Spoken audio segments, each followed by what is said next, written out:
एक दो मुंह वाला राक्षस था। पाताल लोक में तबाही मचाने के बाद वो भूलोक में आया। भूलोक में उसने एक लाल परी को देखा। लाल परी अपने माँ बाप की इकलौती लाडली थी।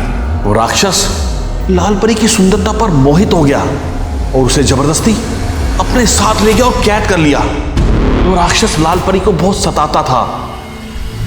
लाल परी सबसे मदद की गुहार करती थी, लेकिन लाल परी की मदद कौन करता? नमस्कार, मैं सोनाली कुलकर्णी। क्राइम पेट्रोल सतर्क के इस नए अध्याय में आपका स्वागत करती हूँ। असल जिंदगी में टाइम लैप्स नहीं होते। दर्द का हर एक पल तिल तिल कर जीना पड़ता है और ये कहानी तिल तिल मरती उन जिंदगियों की है जिनके साथ हुए अन्याय का सफर ही इतना लंबा था कि सोचना मुश्किल था उनके न्याय का सफर कब शुरू होगा। 7 साल से यही सुन रही हूँ, मिलेगा तो बता देंगे, मिलेगा तो बता देंगे। कब मिलेगा मेरा पोता मेरे मरने के बाद? ये केस तब अस्तित्व में भी नहीं था जब 10 वर्षीय डिम्पी और चिंटू अपनी शरारतों का एक पंचतंत्र सा लिख रहे थे। शर्त लगा सकता हूँ, ऐसा तू नहीं कर सकती। करके दिखा दिया तो। दुनियादारी की उलझनों से आजाद उन बच्चों की आंखों में उमड़ते उत्साह के बादल कब चक्रवर्ती तूफानों में बदल गए पता भी नहीं चला। किसी को भनक ही नहीं हुई और ऐसी बिजलियां कौंधी जिसने विचलित कर देने वाली दास्तां लिख डाली। और ये केस इंडियन क्राइम हिस्ट्री का rarest of the rare case में से एक कहलाया गया।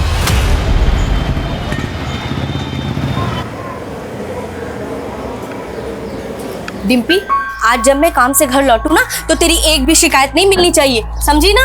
नहीं मिलेगी माँ।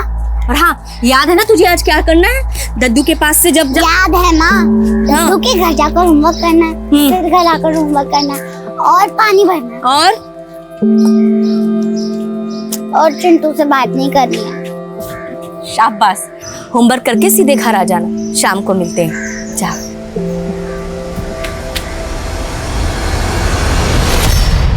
बच्चों, तब दिल्ली पर तुगलक का राज्य था और तुगलक बहुत ही सिरफिरा बादशाह था। चिंटू, तुम भी ना तुगलक के जैसे सिरफिरे हो। अगर मेरी कोई भी चीज टूटी ना तो मैं तुम्हारी मां से पैसे वसूल करूंगा, समझे? अरे दद्दू, गुस्सा क्यों कर रहे हो? अगर आपका बीपी बढ़ गया ना तो आप भी तुगलक के पास ही पहुंच जाओगे। चल चिंटू, उठ, बस्ता उठा निकल यहाँ से, चल। शांत दद्दू, शांत। गलती हो गई, माफ कर दो। दद्दू, एक बात बताइए, आपने आजादी की जंग में तो हिस्सा लिया ही था। हाँ, लिया था और मैं तो जेल भी गया था। दादू, अब आप कितने साल के हो? मैं 62 साल का। मगर आजादी को तो मिले 73 साल हो चुके। तो फिर आप किस जुर्म में जेल गए थे? चुप। चल चिंटू, चल उठ, चल ये बंद कर, चल निकल, होगी तेरी पढ़ाई। चल, कल अपनी मम्मी को बुला के लाना, चल। अरे डिम्पी रुक, डिम्पी रुक। अच्छी खिंचाई की ना दद्दू की मैंने। माँ ने कहा है तुझसे दूर रहना। शरारत तू करता है, डांट मुझे पड़ती है। अरे डिम्पी, अभी तो हम बच्चे हैं, शरारत हम नहीं करेंगे तो क्या दद्दू करेंगे? अरे रुक तो, ये नया करतब तो देखती जा।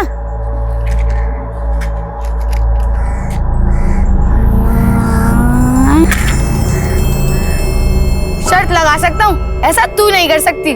करके दिखा दिया तो लिखकर। ये देख। मजा आया ना? हाँ। चल कुछ और जलाते हैं। चल चल इसको जलाते, मगर संभल के। हाँ,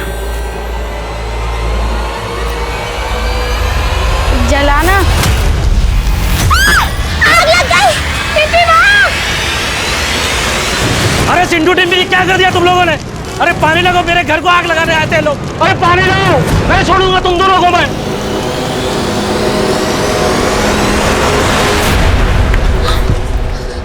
माँ सही कहती थी, मैं ही बेवकूफ हूँ जो तेरी बातों में आ गई। अरे तू टेंशन क्यों ले रही है? 1-2 दिन में सबका गुस्सा शांत हो जाएगा। बस हमें तब तक घर से दूर रहना होगा। घर से दूर? गए तू? हम कहाँ रहेंगे? ये पूरी बात तो सुन, मेरे पास एक सॉलिड प्लान है। सीतापुर चलते हैं। सीतापुर? सोच, घर जाएंगे तो मार मिलेगी और सीतापुर जाएंगे तो क्या क्या मिलेगा। तुझे सीतापुर का रास्ता पता है? हाँ, लखनऊ की बस पकड़ के फिर थोड़ा चलना है, आ गया सीतापुर। उसके लिए पैसे भी तो चाहिए।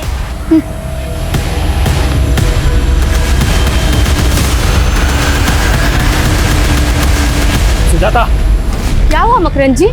तेरी बेटी डिम्पी और नालायक चिंटू की वजह से आज मेरा घर जल जाने वाला था। डिम्पी की तरफ से मैं आपसे माफी मांगती हूँ। सुजाता, गलती तुम्हारी भी है, तुम्हारी बेटी की भी है। मानता हूँ बिन बाप की बच्ची है, लेकिन उसे संस्कार देना तुम्हारी भी जिम्मेदारी है। मैं बहुत शर्मिंदा हूँ मकरंद जी, माफ कर दीजिए हमें।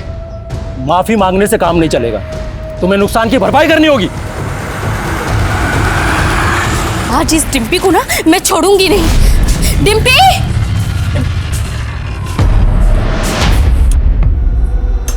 ये डिम्पी कहाँ चली? डिम्पी! डिम्पी! डिम्पी! गीता बेटा, तुमने डिम्पी को देखा क्या? नहीं, मैंने नहीं देखा।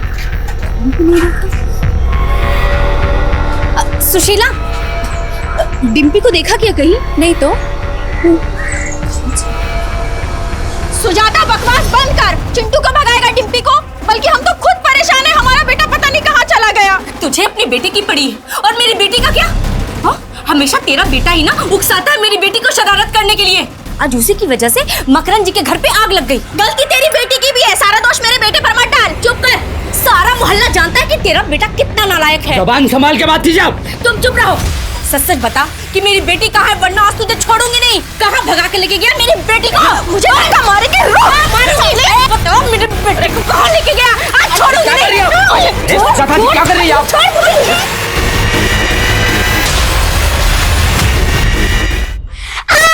बचाओ! बचाओ! बचाओ मुझे कोई! बचाओ! बचाओ, कोई है?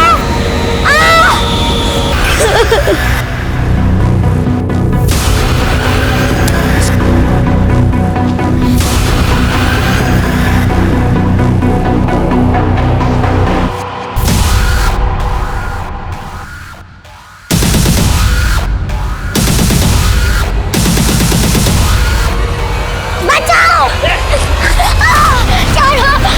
छोड़ो मुझे! अरे छोड़ो!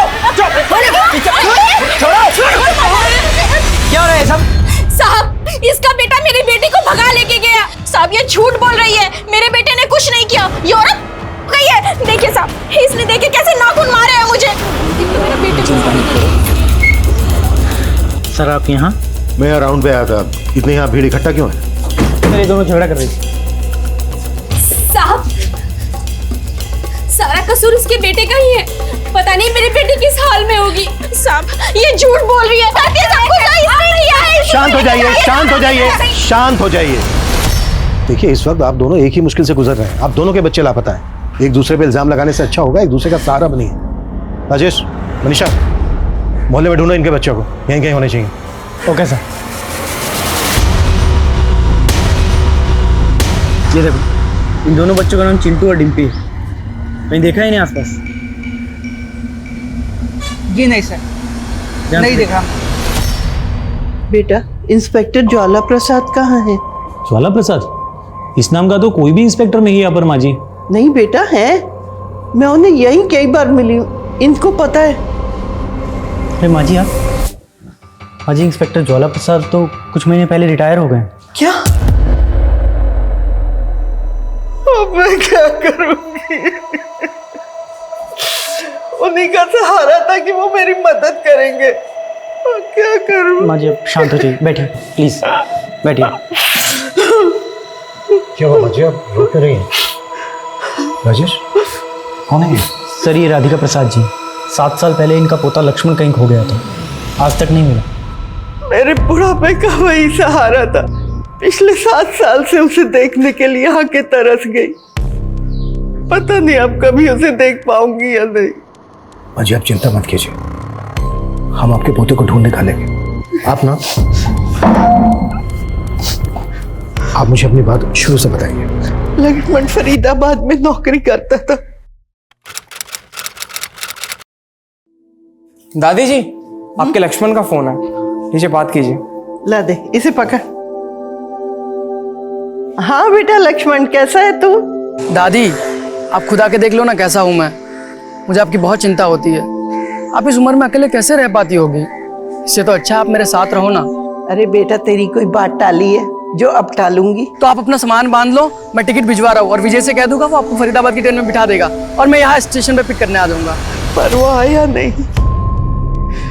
मैं 2 घंटे तक स्टेशन पे उसकी राह देखती रही। उसने अपने घर का पता भी दिया था मुझे, पर वहां ताला लगा था। आस पड़ोस वालों को भी नहीं पता कि लक्ष्मण कहाँ गया। इस सबको 7 साल गुजर चुके हैं। हाँ बेटा, अगर मेरा पोता लक्ष्मण जिंदा है तो एक बार उसकी शक्ल दिखा दो, और अगर मर गया तो उसकी। मैं मानता हूं 7 साल एक लंबा अरसा होता है, ये काम इतना आसान नहीं है, लेकिन हमें करना है। लक्ष्मण प्रसाद मिसिंग केस की फाइल निकालो। Okay sir.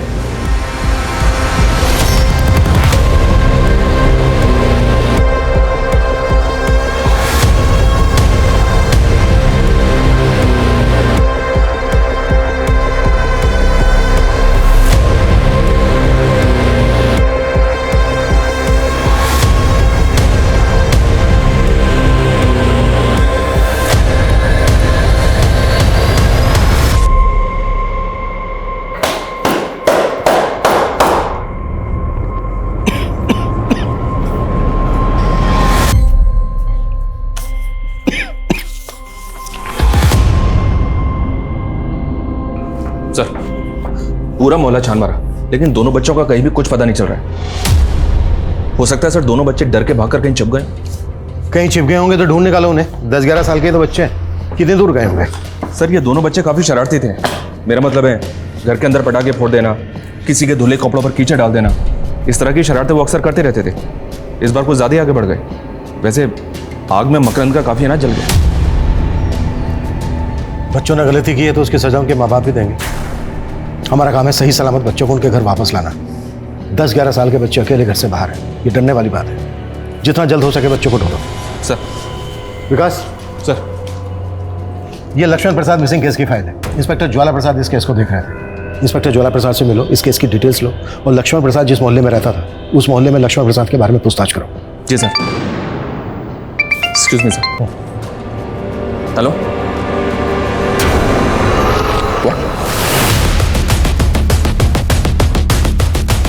साइड आओ, साइड करो। जैन साहब आइए सर, इस सर साइड लो। ये देखिए सर,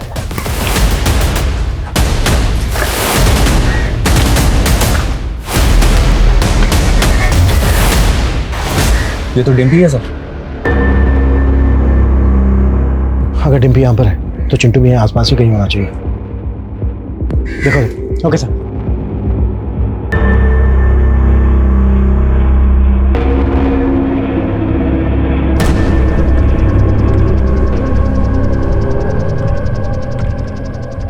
सर, बच्ची के फटे हुए कपड़े देखकर तो ऐसा लग रहा है कि जैसे किसी ने उसके साथ जबरदस्ती की हो सकता है बच्चे गरीबी किया। ये जगह डिम्पी के घर से 3-4 किलोमीटर दूर है। इस सुनसान जगह पे डिम्पी अकेली अपनी मर्जी से तो आएगी नहीं। जाहिर सी बात है कुछ जबरदस्ती उसको लेकर आया होगा। Right sir. और अभी तक चिंटू का भी कुछ पता नहीं चला है।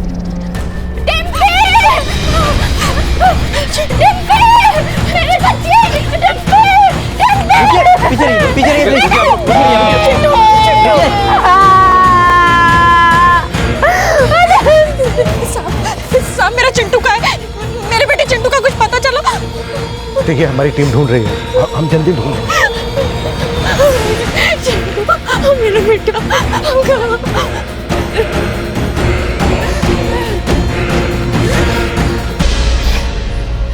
बढ़ गई ना कलेजे को ठंडक। हाँ, ये सब कुछ तेरे बेटे चिंटू की वजह से हुआ है। भगवान करे मेरी बेटी डिम्पी की तरह तेरा बेटा। क्या बोल रही है सुजाता?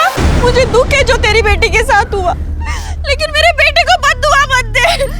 मत दे मेरे बेटे को बद्दुआ। मत दे।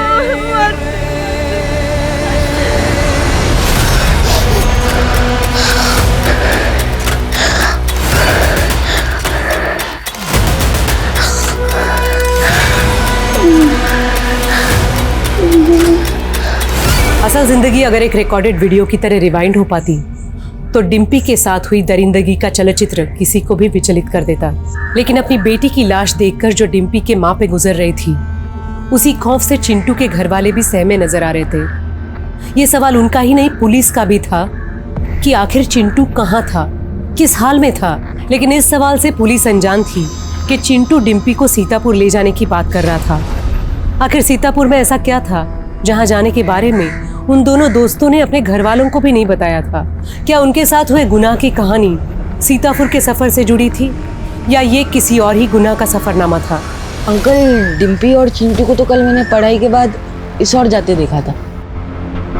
बस एक नजर देखे थे साहब दोनों को। दोनों भागते हुए बल्लभगढ़ रोड की तरफ जा रहे थे। हाँ सर, ये दोनों बच्चे कल यहाँ आए थे, मैंने तो इनसे बात भी किया था। क्या कहा था उन्होंने? सीतापुर? नहीं बच्चा, हमें नहीं मालूम सीतापुर कहाँ पड़ता है। लखनऊ के पास ही है सीतापुर। तुम्हें मालूम है तो एक काम करो, यहाँ से बस पकड़ के लखनऊ चले जाओ, वहां से सीतापुर चले जाना। बस कहाँ से मिलेगी लखनऊ की? तुम लोग कहीं घर से भाग के तो नहीं आए हो? नहीं चाचा, हम घर से नहीं भाग के आए, हम तो बस जानकारी के लिए पूछ रहे थे। चल डिम्पी।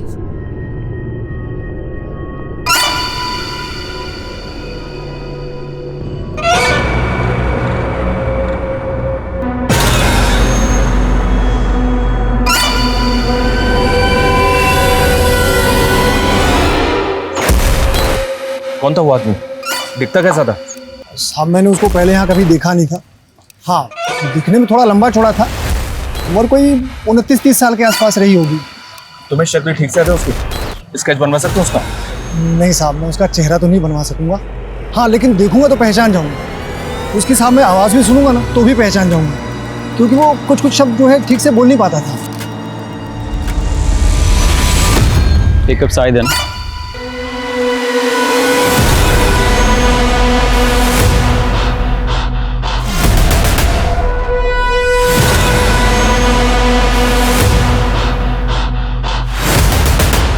सीतापुर?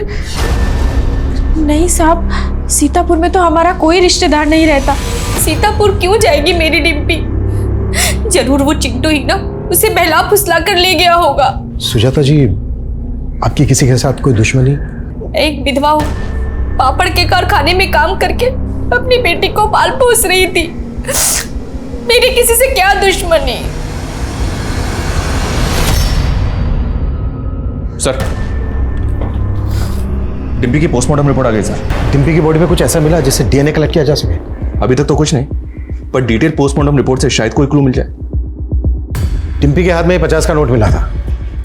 हो सकता है डिम्पी को यह नोट उसी आदमी ने दिया हो जिसने डिम्पी को मारा है। जी सर, नेबर से बात की, लेकिन कोई कुछ बताने के लिए तैयार नहीं है। हालांकि इस बात को सभी जानते हैं कि डिम्पी और चिंटू की शैतानियों ने कई लोगों के नाक में दम कर रखा था, और कई लोग तो काफी नाराज भी थे इन दोनों की शैतानियों से। नाराजगी और नफरत में बहुत बड़ा फर्क होता है। क्या किसी को इन दोनों बच्चों से इतनी नफरत थी कि इन दोनों बच्चों को मार दे? विकास, अपने खबरियों को एक्टिव करो, उनसे कहो कि मोहल्ले के लोगों से बात करें, बात रुकवाएं। जी सर, ऑलरेडी बोल दिया मैंने। लेकिन सर, एक बात मेरी समझ में नहीं आ रही है, ये डिम्पी और चिंटू सीतापुर क्यों जाना चाहते थे? क्योंकि ना तो इनका वहाँ कोई दोस्त है और ना ही कोई रिलेटिव। फिर डिम्पी और चिंटू का सीतापुर से क्या कनेक्शन हो सकता है? हो सकता है चिंटू इस वक्त सीतापुर में ही हो। मैं कुछ सुनना नहीं चाहती। अब ये बताइए कि मेरा पोता लक्ष्मण कब मिलेगा? माँ जी, आप क्यों आ जाते हैं बार बार यहाँ? आपका पोता जब हमें मिलेगा तो हम आपको बता देंगे। 7 साल से यही सुन रही हूँ, मिलेगा तो बता देंगे, मिलेगा तो बता देंगे। कब मिलेगा मेरा पोता?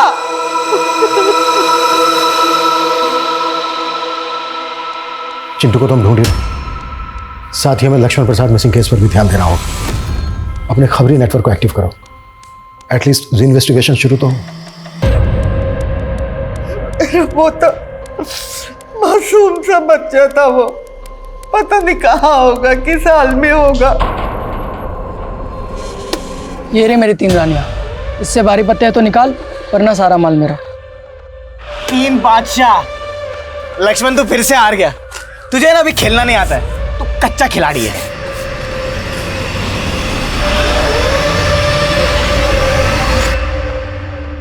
मुझे कच्चा खिलाड़ी बोलता है, हैं? आज के बाद कभी कच्चा खिलाड़ी बोलना मत मुझे, समझा? अबे ये क्या दादागिरी है? पत्ते के गेम में कट्टे कब से चल गए? लक्ष्मण, कहाँ हो तुम इस वक्त?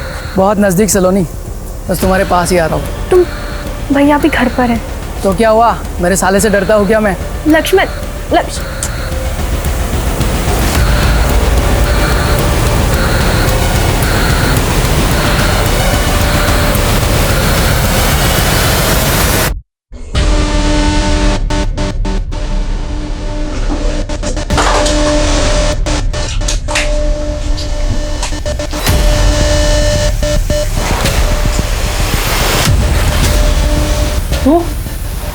तू सलोनी का भाई है? नाम मत ले मेरी बहन का अपनी गंदी जुबान से, मुंह तोड़ दूंगा तेरा। सलोनी का भाई है ना, तो तमीज से पेश आ रहा हूँ, वरना क्या करेगा तू? हाँ, बंदूक निकालेगा? भैया निकाल निकाल बंदूक निकाल।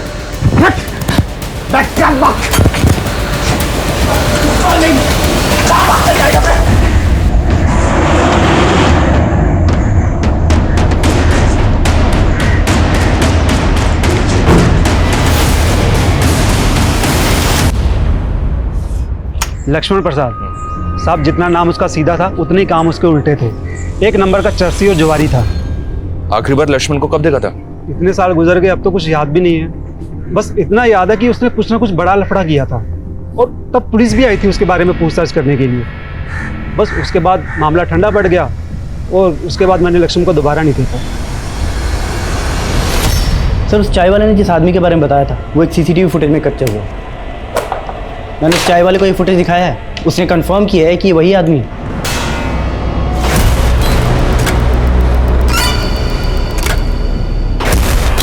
राजेश, इस आदमी की फोटो निकालो, अपने सारे खबरी और थानों में भेजो। Okay sir. सर, इस लक्ष्मण प्रसाद के बारे में इसकी दादी का जो ओपिनियन था वो हकीकत से बिल्कुल अलग है।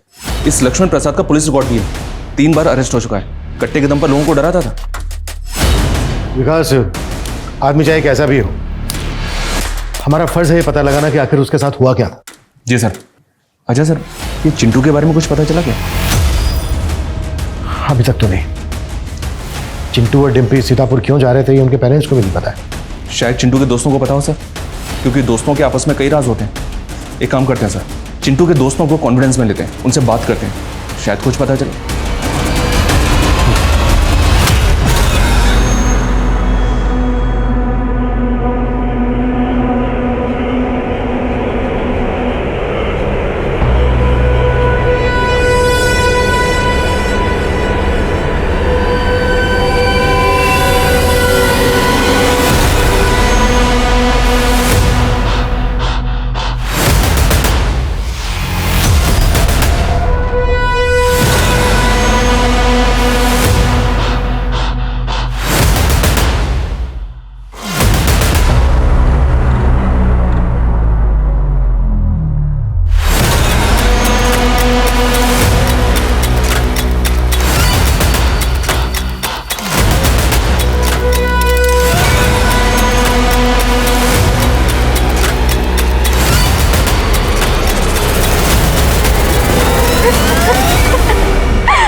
मुंह बंद रखने का, नहीं तो तेरी सांस बंद कर दूंगा, समझे?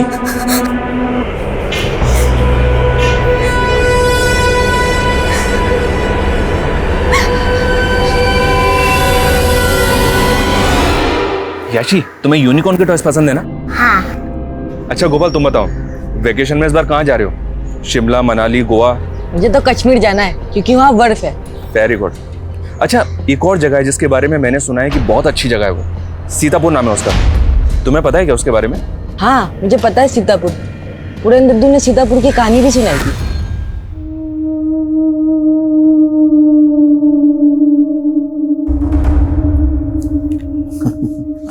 बेटा, ये कोई मामूली पत्थर नहीं है, इस पत्थर की भी अपनी एक कहानी है, सच्ची कहानी। सुनोगे? हाँ। चलो बैठो, मैं आपको कहानी सुनाता हूं। सब बच्चों सुनो। एक 2 मुंह वाला राक्षस था। पाताल लोक में उसने बहुत तबाही मचाई। पाताल लोक में तबाही मचाने के बाद वो भूलोक में आया। भूलोक में उसने एक लाल परी को देखा। लाल परी अपने माँ बाप की इकलौती लाडली थी। वो राक्षस लाल परी की सुंदरता पर मोहित हो गया और उसे जबरदस्ती अपने साथ ले गया और कैद कर लिया। वो राक्षस लाल परी को बहुत सताता था, मारता था। लाल परी सबसे मदद की गुहार करती थी, लेकिन लाल परी की मदद कौन करता? फिर क्या हुआ दद्दू? अरे फिर क्या होना था? एक रात मैं और मेरा भाई वहां से गुजर रहे थे। हमने लाल परी की आवाज सुनी और उसे छुड़ा दिया। बस तभी लाल परी ने ये अंगूठी हमें इनाम में दी थी। और ये लाल परी का महल कहाँ है? सीतापुर में।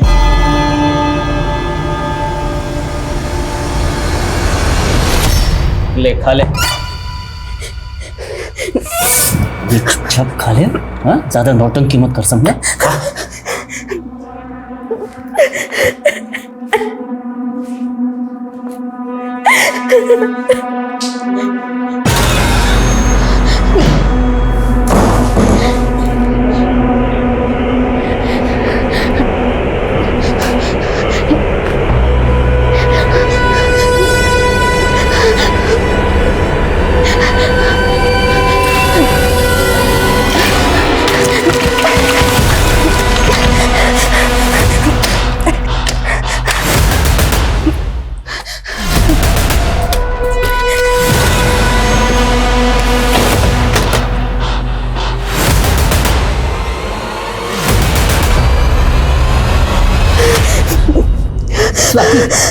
स्वाति बेटा, रो मत बेटा। सब ठीक हो जाएगा बेटा। स्वाति बेटा, तू चल चल मेरे साथ। मुझे पूरा यकीन है कि उस कमीने बादल की हरकत है। हम पुलिस के पास जाएंगे तो कितनी बदनामी होगी हमारी लड़की की, हम सबकी। अगर हम आज चुप रहेंगे ना, तो कमीना बादल ऐसी हरकत किसी और लड़की के साथ भी करेगा। आप कुछ नहीं समझते। आप यहाँ आइए।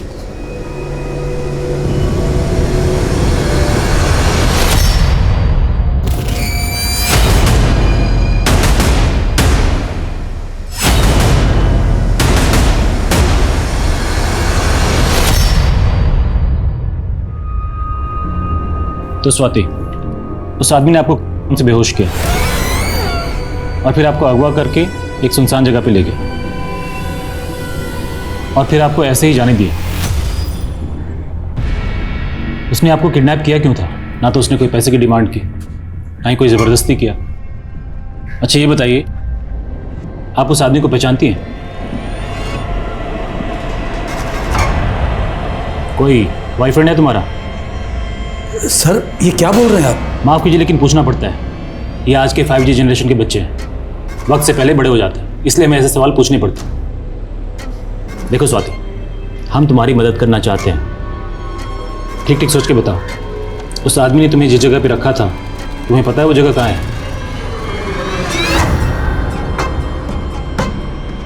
ठीक से याद नहीं सर। अगर वो जगह वापस देखूंगी तो पहचान लूंगी। दिनेश, इनको साथ में लेके जाओ। जिस एरिया में इनका किडनैप हुआ था वो सारा एरिया चेक करो, कोई सुराग तो मिलना चाहिए। सर, मैं भी जाऊंगी स्वाति के साथ। ठीक है।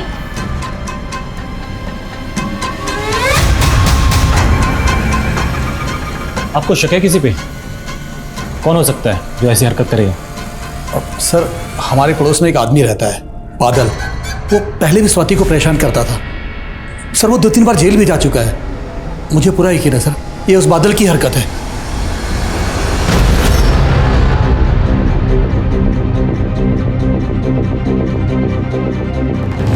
सर इस पूरन दद्दू पे तगड़ा शक है मुझे। गायब होने के दिन भी डिम्पी और चिंटू उसके घर गए थे और उसी दिन से ये पूरन भी गायब है। हो सकता है चिंटू अभी भी पूरन के पास हो, उसने कहीं कैद करके रखा हो उसे। सर चिंटू का पता चल गया।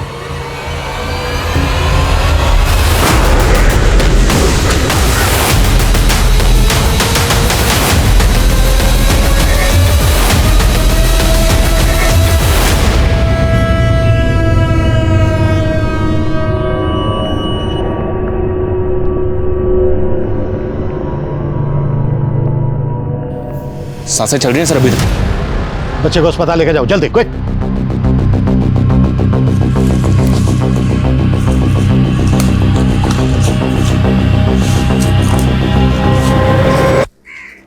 ये पूरा एरिया स्कैन करो विकास, कोई ना कोई एविडेंस जरूर मिलेगा। Okay sir.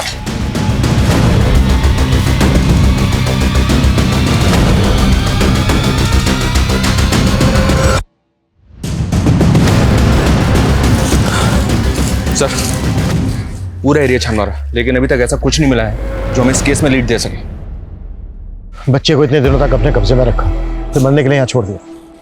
ये तो चिंटू की किस्मत अच्छी थी कि उसकी जान बच गई। अब तो चिंटू होश में आएगा, तभी पता चलेगा कि इसके पीछे कौन हो सकता है। हम चिंटू के होश में आने का इंतजार नहीं कर सकते विकास। इतने समय में कातिल कहीं से कहीं पहुंच जाएगा। भले ही गेहूं के साथ घुन पिसे, हम किसी को बेनिफिट्स ऑफ डाउट नहीं देंगे। चिंटू और डिम्पी से जिन जिन को प्रॉब्लम थी, उनके साथ सख्ती से पूछताछ करो, उनके घर भी चेक करो। Okay sir.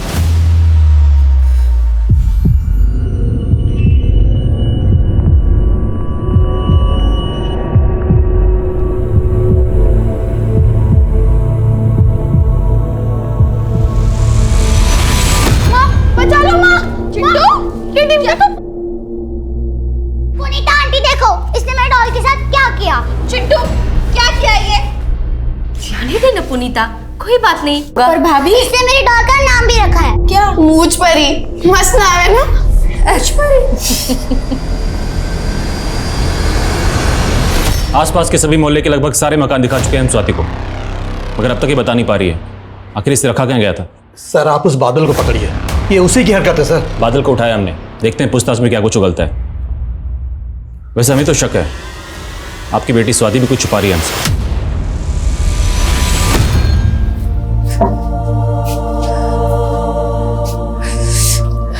देख ले सुजाता, तेरी बद्दुआ सच हो गई। कुछ नहीं होगा चिंटू को पुनीता, वो ठीक हो जाएगा, ठीक हो जाएगा।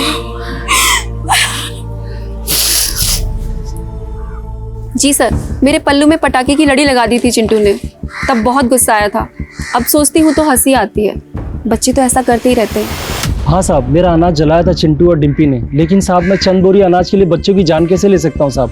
मैं कोई राक्षस हूँ क्या? साहब मैंने स्वाति का किडनैप नहीं किया था। स्वाति के बाप का कहना है कि तू स्वाति के पीछे पड़ा हुआ था। स्वाति जैसी चालू लड़की जो खुद लड़कों के पीछे पीछे घूमती है, मैं उसके पीछे क्यों पड़ूंगा? बकवास बंद कर और सच बोल। सर सच ही बोल रहा हूँ, अभी तो एक बॉयफ्रेंड भी बनाया है स्वाति ने। बॉयफ्रेंड? क्या नाम है उसके बॉयफ्रेंड का? अर्जुन।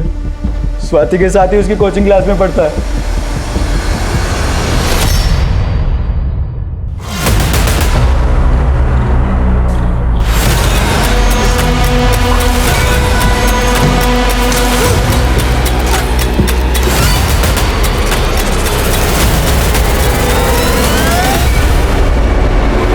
लीजिए, आपकी बेटी स्वाति के किडनैपिंग का केस सॉल्व हो गया। ये अर्जुन, आपकी संस्कारी बेटी स्वाति का बॉयफ्रेंड। जिस दिन ये सो कॉल्ड किडनैपिंग हुई थी, स्वाति अपनी मर्जी से इसके पास थी। अर्जुन तू बता, उस दिन ये आई थी तुमसे मिलने की नहीं? हाँ सर, ये मिलने तो आई थी उस दिन, लेकिन उसके बाद हमारी लड़ाई हो गई और ये चली गई थी वहाँ से। सर आप जैसे सोच रहे हैं सर नहीं। स्वाति, सफाई अपने माँ बाप को देना। आप लोगों की वजह से पुलिस का कितना टाइम बर्बाद हुआ है, एहसास है आपको? ये क्या किया तूने स्वाति? हमारी इज्जत का जरा भी ख्याल नहीं आया तुझे? नहीं माँ, ऐसा कुछ नहीं। आप मुझ पे विश्वास कीजिए। पापा आप तो। सर चिंटू को सेक्सुअली असॉल्ट किया गया था और डिम्पी की तरह उसके पास से भी 50 रुपए का नोट मिला। हेलो,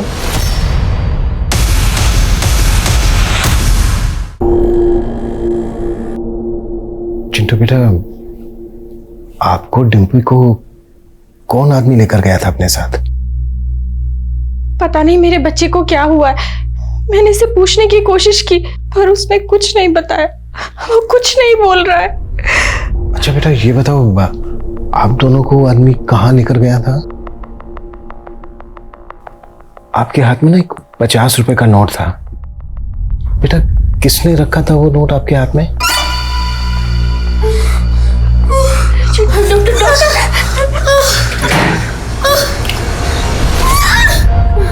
डॉक्टर साहब 2 मिनट बाहर वेट कीजिए, आ रहा हूँ।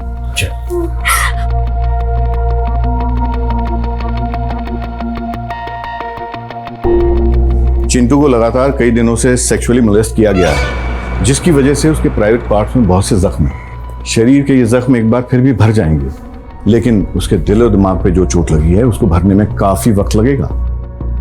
बेहतर होगा इस हादसे से जुड़ा कोई भी सवाल फिलहाल उससे आप ना पूछें। उससे इस केस में आपको फायदा हो ना हो, लेकिन उसके मेंटल हेल्थ को नुकसान जरूर हो सकता है और शायद वो नुकसान परमानेंट भी हो सकता है। ये जो भी कल्प्रिट है सर, आई एम श्योर इसने डिम्पी और चिंटू की तरह कई बच्चों को अपना शिकार बनाया होगा। पूरे चांसेस है। इस केस की डिटेल्स आसपास के सभी थानों में शेयर करो और सभी पेडोफिलियस प्रोफाइलिंग वाले हिस्ट्री शीटर्स की लिस्ट बनाओ। Okay sir. सर चिंटू और डिम्पी के मोहल्ले में रहने वाले दद्दू पूरन के बारे में एक इन्फॉर्मेशन मिली है सर। वो अपने आप को एक फ्रीडम फाइटर बताता है, लेकिन असल में वो एक हिस्ट्री शीटर है सर। 3 बार हवालात की हवा खा चुका है सर। हमारे एक खबरी उस्मान ने उसका एड्रेस भी पता लगा लिया।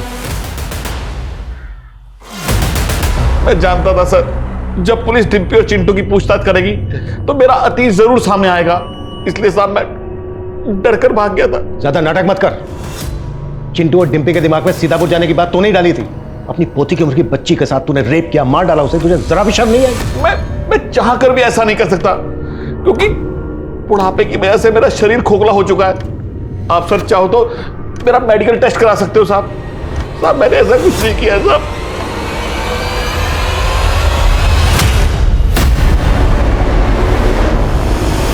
स्वाति स्वाति स्वाति स्वाति स्वाति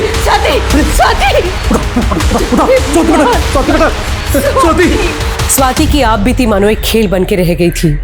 उसके माता पिता उसको पुलिस के पास जरूर ले गए, लेकिन उससे ये असलियत बताने से रोका गया कि उसका रेप हुआ था। एक संवेदनशील स्थिति को इतनी संवेदनहीनता से डील किया गया कि उस बच्ची का अस्तित्व ही बिखर के रह गया और गैर जिम्मेदाराना पुलिसिंग ने उस बच्ची को वो यातना दी जिसके चलते अक्सर रेप विक्टिम कानूनी रास्ता अपनाने से डरते हैं। फिर स्वाति तो सिर्फ 13-14 साल की थी, जिसे अपने माता पिता का सहयोग भी नहीं मिला था। स्वाति की आत्महत्या के बाद क्या डॉक्टर उसे बचाने में सफल होंगे? क्या चिंटू कभी बता पाएगा कि उसके साथ क्या हुआ था? और डिम्पी के साथ हुए गुनाह की कहानी आखिर क्या थी? उसकी बेजान लाश की मुट्ठी में मिले उस 50 रुपए के नोट का राज आखिर क्या था? सर, पूरन की लिबिडो रिपोर्ट आ चुकी है। रिपोर्ट के मुताबिक पूरन रेप कर ही नहीं सकता।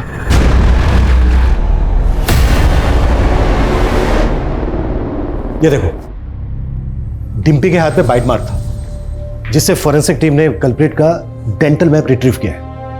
ये एविडेंस हमें कल्प्रिट तक पहुंचा सकता है। सर चाय वाले का फोन आया था। चिंटू और डिम्पी को जिस आदमी के साथ देखा गया था, उसे उसी एरिया में दोबारा से देखा गया।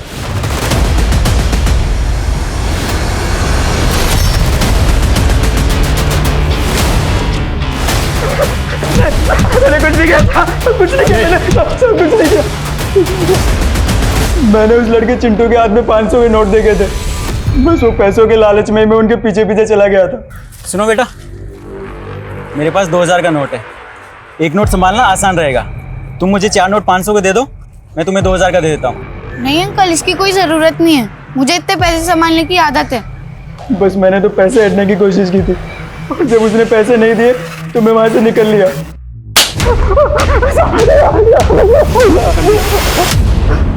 राजेश, कटास! मारो मुझे, मारो और मारो मुझे। मेरी तो साली किस्मत ही खराब है। हमेशा गलत वक्त पर गलत जगह होता हूँ। और ये मेरे साथ पहली बार नहीं हुआ। पहले भी पुलिस वालों ने झूठे इल्जाम में गिरफ्तार किया था। उधर से छूटा तो यहाँ आकर फंस गया। इस बादल की बात का ज्यादा भरोसा नहीं कर सकते सर। हाल ही में बादल को स्वाति नाम की एक लड़की को अगवा करने के जुर्म में अरेस्ट किया गया था, और इस केस को जो ऑफिसर हैंडल कर रहा था उसने इस केस को रफा दफा करने की कोशिश की थी, और इसी बीच स्वाति ने सुसाइड अटेम्प्ट किया। फिर क्या हुआ? सुसाइड अटेम्प्ट करने की वजह से मामला मीडिया में गर्मा गया। अभी इस केस की नए सिरे से जांच चल रही है, और सर उस केस में ये बादल मेन सस्पेक्ट था। हमें स्वाति का केस स्टडी करना होगा। अगर दोनों केसेस में कुछ भी कॉमन है तो हम एक साथ 2 केस सॉल्व कर लेंगे। पता करो स्वाति की बॉडी पे बाइट मार्क्स थे क्या? अगर थे तो डेंटल इम्प्रिंट निकलवाओ। Okay sir.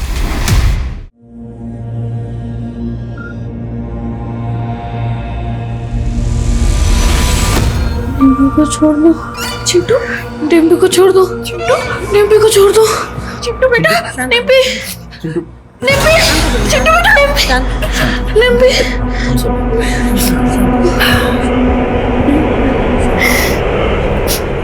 चेतन जी,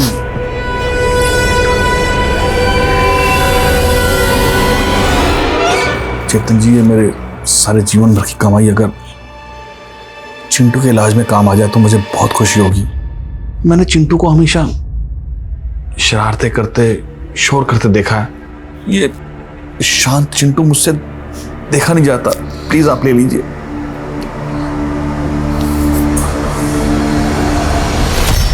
राधिका जी, आपका पोता लक्ष्मण गलत संगत में पड़ गया था। किसी झगड़े में वो किसी के पैसे नहीं लौटा पा रहा था। शायद उसी से बचने के लिए वो अंडरग्राउंड हो गया। मैंने आपसे झूठ बोला था कि लक्ष्मण साफ दिल का है, एक नंबर का मतलब ही है मेरा पोता। उसके पास उसके पुरखों की लाखों की जायदाद है और उसके पास तो इतना पैसा है कि वो आराम से कुछ ना करके भी घर बैठे जिंदगी बिता सकता है। फिर ऐसे चुपचाप जिंदगी क्यों बसर करेगा? राधिका जी, आप हमें लक्ष्मण के बारे में और कुछ बता सकती हैं जिससे उसके बारे में पता करने में हमें आसानी हो? उसकी पीठ पे एक चोट का निशान है जो बचपन में उसे लगी थी। मैंने कितनी बार बताने की कोशिश की, लेकिन किसी ने मुझ पर भरोसा ही नहीं किया। तुम्हें जो बताना है हमें बताओ, हम तुम्हारी हेल्प करने के लिए आए। उस आदमी के बारे में, उस जगह के बारे में तुम जो कुछ भी जानती हो, प्लीज हमें बता दो। जिस घर में मुझे किडनैप करके रखा गया था, उस घर के बगल वाले घर से अक्सर लोगों के हंसने की आवाजें आती थी। उस तरह की फिल्मों की आवाजें भी आती थी। उस आदमी ने तुम्हें कुछ पैसे दिए थे स्वाति? हाँ, 50 का एक नोट दिया था। खाने के बॉक्स पर तपन टिफिन सर्विस लिखा हुआ था। ले खा ले।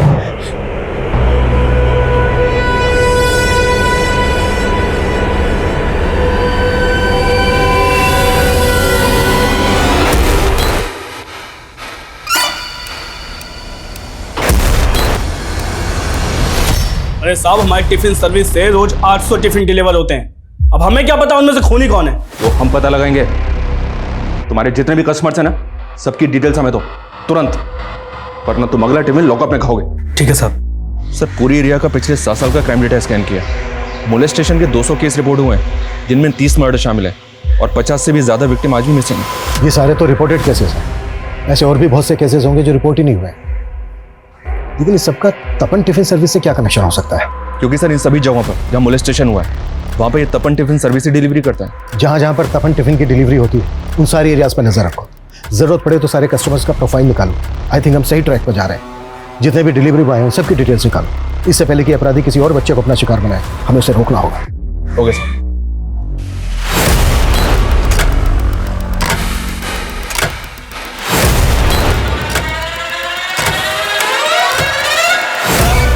सर, हमने जब केस की प्रोफाइलिंग की तो पता चला कि पिछले 1 साल में अजरौंदा, नीलम नगर, सेक्टर 15 और बीके हॉस्पिटल, इन सारी एरियाज में रेप के कई सारे केसेस रिपोर्ट हुए।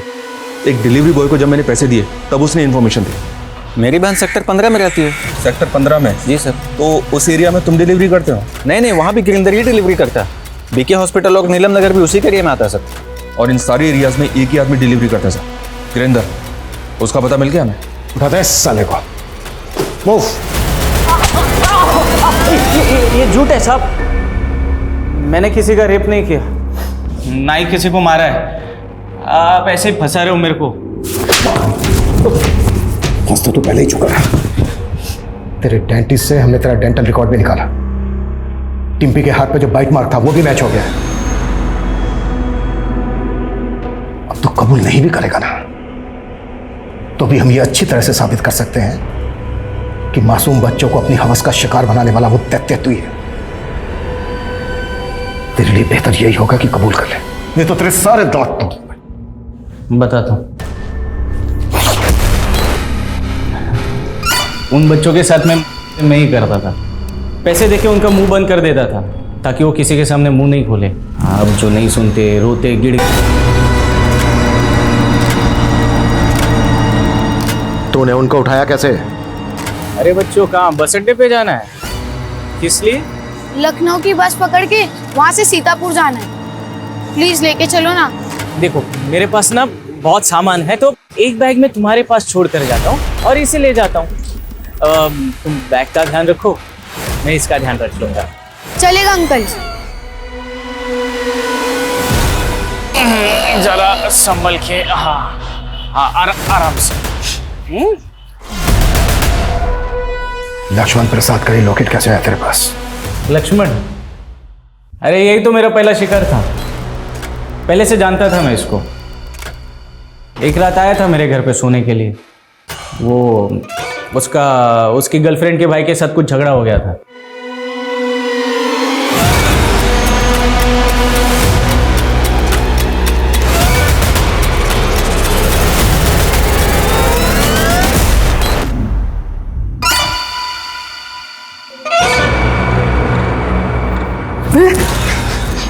साले क्या कर रहा है? देख मूड बन गया, बिगाड़ मत। हाँ आजा। चल मुझे धक्का देता है हाँ? ये लक्ष्मण वाले कांड के बाद समझ में आया कि असली मत बड़े लड़कों के साथ में नहीं है।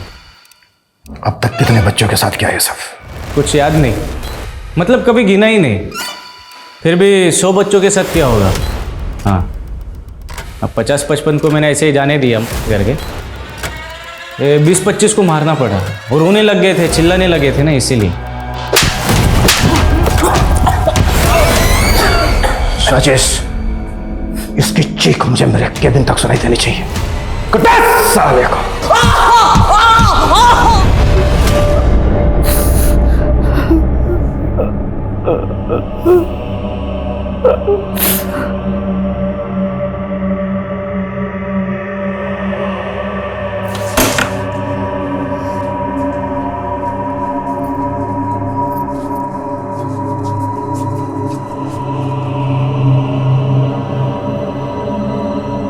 चिंटू बेटा देख, मैंने तेरे लिए तेरे फेवरेट रसगुल्ले बनाए, खा के बता कैसे।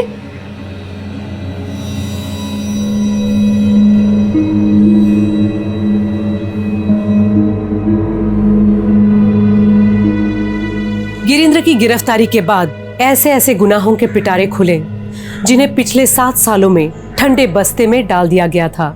और गिरिंद्र के कई विक्टिम्स तो ऐसे थे जिन्होंने पुलिस कंप्लेंट भी नहीं दर्ज करवाई थी। और इतनी बड़ी तादाद में ऐसे हीनियस क्राइम करने वाले गिरिंद्र को अपने किए का रत्ती भर भी पछतावा नहीं था।